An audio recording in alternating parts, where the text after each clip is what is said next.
अस्सलाम वालेकुम, कैसे हैं आप सब। आज आपके साथ बहुत हस्ता और मज़े की नान हताई की रेसिपी शेयर करेंगे। बहुत ज़बरदस्त जो आप नान हताई बिस्किट खाते हैं ना, ये वो हो सेम वैसी ही बनेगी और ज़बरदस्त और बहुत मज़े की, बहुत ज़बरदस्त और क्रिस्पी बनेगी। सबसे पहले ले लेंगे जी हम 2 कप मैदा ले लेंगे, ठीक है। आपकी जो बेकिंग में मेजरमेंट है वो बिल्कुल इक्वल होनी चाहिए, ठीक है। इस बात का आपने बहुत ज़्यादा ध्यान रखना है। इसके बाद हम इसमें ऐड कर देंगे जी आइसिंग शुगर, ठीक है। आइसिंग शुगर जो है वो आप, वैसे तो मैं इसमें 2 कप ऐड करूँगी, लेकिन आप अपनी मर्ज़ी से जो है इसको कम और ज़्यादा कर सकते हैं, ठीक है। अगर आपको कम पसंद है तो आप कम डालिएगा, अगर आपको ज़्यादा पसंद है तो आप ज़्यादा भी डाल सकते हैं, ठीक है। 2 टीस्पून जो है वो हमने इसमें बेकिंग पाउडर ऐड किया है, ठीक है। उसके बाद 1 कप जो है वो आपने इसमें देसी घी ऐड करना है। अगर दूसरा घी भी ऐड कर सकते हैं और कुकिंग ऑयल भी आप ऐड कर सकते हैं, लेकिन घी की वजह से इसका जो है ना खस्तापन वो ज़रा कायम रहता है, ठीक है। हाफ़ कप हम इसमें सूजी ऐड करेंगे और हाफ़ कप ही हम इसमें बेसन ऐड करेंगे, ठीक है।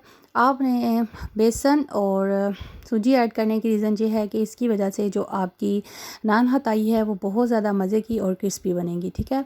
और इसके बाद आपने सारे जो मटेरियल है इसको मिक्स कर लेना है। इसमें आपने बिल्कुल पानी भी नहीं ऐड करना और ना ही किसी किस्म का कोई मिल्क ऐड करना है। बस आपने इसको घी में जो है वो अच्छे तरीके से गूँध लेना है, ठीक है। इस बात का आपने बहुत ज़्यादा ध्यान रखना है कि आपने इसमें पानी को बिल्कुल भी इस्तेमाल नहीं करना, ठीक है। अच्छे तरीके से आपने जो है वो अपने मटेरियल को जो है वो गूँध लेना है, अच्छे से ऐसे मैश करना है और फिर इसको जो है ना इक्वल एक शेप दे के और फिर हम इसको थोड़ी देर के लिए तकरीबन 15-20 मिनट के लिए छोड़ देंगे, ताकि हमारा जो मटेरियल है वो सही से अच्छे से बाइंड हो जाए और फिर हम इसको देंगे शेप, ठीक है। इसको हम इसी तरह जो है ना थोड़ा सा गूंद के थोड़ी देर के लिए छोड़ देंगे और फिर हम इसकी बनाएंगे शेप्स, ठीक है। तकरीबन जो है वो 15 मिनट के बाद इसकी हम इस तरह बना लेंगे। ये देखें, पहले आपने ट्रे को ग्रीस कर लेना है, इसमें बटर पेपर लगाना है और अपनी साइज़ के मुताबिक शेप जितना जौन सा साइज़ आपको चाहिए उसके मुताबिक आप बना लें, ठीक है। इस तरह हमने जो है वो ट्रे को ग्रीस किया है, बटर पेपर लगाया है। उसके बाद इसमें हमने रख दी हैं जी नान हताई, ठीक है। इसके बाद आपने ले लेना है 1 एग।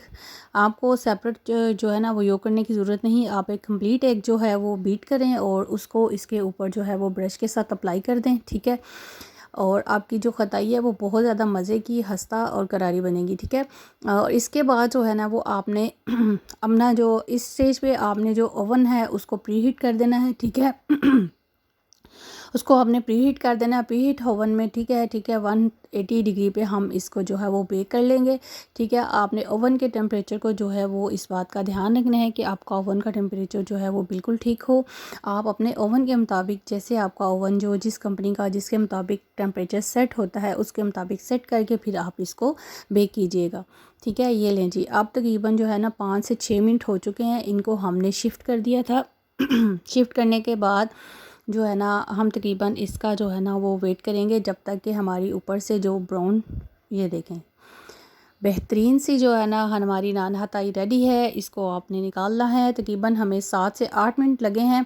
अभी ये बहुत ज़्यादा गर्म है और थोड़ा सा इसको ठंडा करेंगे तो ये ऑटोमेटिकली जो है वो हार्ड हो जाएगी, ठीक है। ये जी दूसरा ट्रे हमने निकाल लिया है, बेहतरीन सी हमारी रेडी हो चुकी हैं। इसी तरीके से आपने जो है वो रखनी है और इसी तरीके से आपने नान हताई बनानी है। ये देखें कितनी ज़बरदस्त बनी है। आप इनको एयर टाइट जार में रखें और एज अ टी स्नैक इस्तेमाल करें, अपने फ्रेंड्स और फैमिली मेम्बर के साथ शेयर करें। और अगर आपको ये रेसिपी अच्छी लगी है तो ज़रूर बताएं, कमेंट्स बॉक्स में बताएं। इसको आप विदाउट ओवन भी बना सकते हैं, वो हम किसी दिन विदाउट ओवन भी आपको बनाना सिखाएँगे इंशाल्लाह। और ओवन के साथ भी आप बना सकते हैं। ये देखें जी अब ठंडी हो चुकी हैं और अब मैंने इनको जो है वो जॉइन किया है। फिर आप इसको एयरटाइट डिब्बे में रखें और अपने टी स्नैक बनाएं और साफ़ सुथरी अपने घर में बेकिंग करें, अच्छे तरीके से, सिंपल, यूनिक और बहुत कम मटेरियल से बहुत ज़्यादा बनने वाली। आई होप आपको ये रेसिपी ज़रूर अच्छी लगी होगी। इसको अपने फ्रेंड्स और फैमिली मेम्बर के साथ ज़रूर शेयर कीजिएगा। अपना ख्याल रखिएगा, खुश रहें, खुशियाँ बांटें। अल्लाह हाफिज़।